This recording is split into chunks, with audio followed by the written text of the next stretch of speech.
Let's bring in from the Fraternal Order of Police, its National Vice President, Joe Gamaldi. Joe, thank you so much for joining us. What's your assessment of this and radical far-left violence again ending up in murder?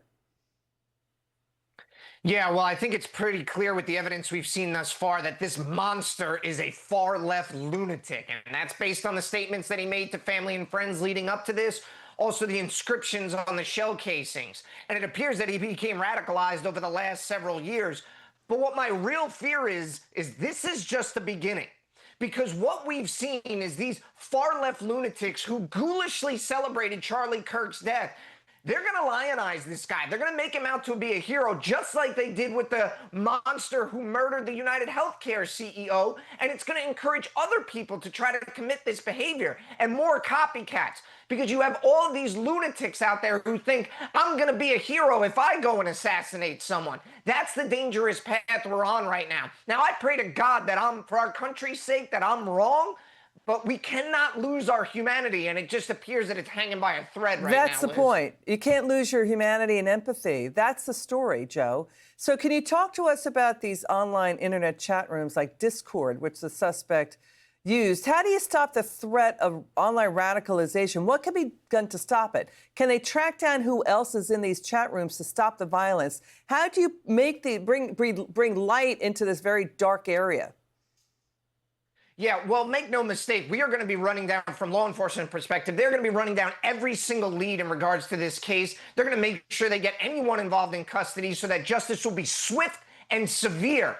But we have to take this far-left radical ideology seriously and treat it just like we did post 9/11, where we were making sure we were monitoring these chat rooms. We were making sure that young men weren't being radicalized, because it's the same playbook. They prey upon these weak little monsters, and they turn them into these folks who will come out and assassinate people. It has to stop. We cannot allow political discord to turn into violence in our country. Otherwise, we will lose our sense of society. You have free speech rights. You don't have a free speech right to incite violence.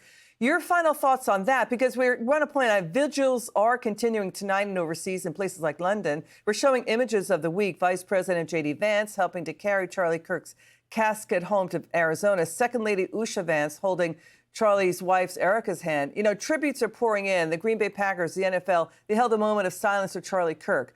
So talk to us about that. Should they be making arrests for people who are inciting violence with their words? Again, that's not a free speech right. They don't have that right. Yeah, anybody who is inciting violence and trying to get people to assassinate people, yeah, absolutely, they should be facing criminal charges. And we have to make sure that as a society, we keep our eyes and ears open. If you see something, say something. If your friend is acting strange, if your family member is, report them to the authorities, because a lot of times we can get out in front of this and prevent it. All right, Joe Gamaldi, thank you so much for everything you do. We appreciate you. Thank you.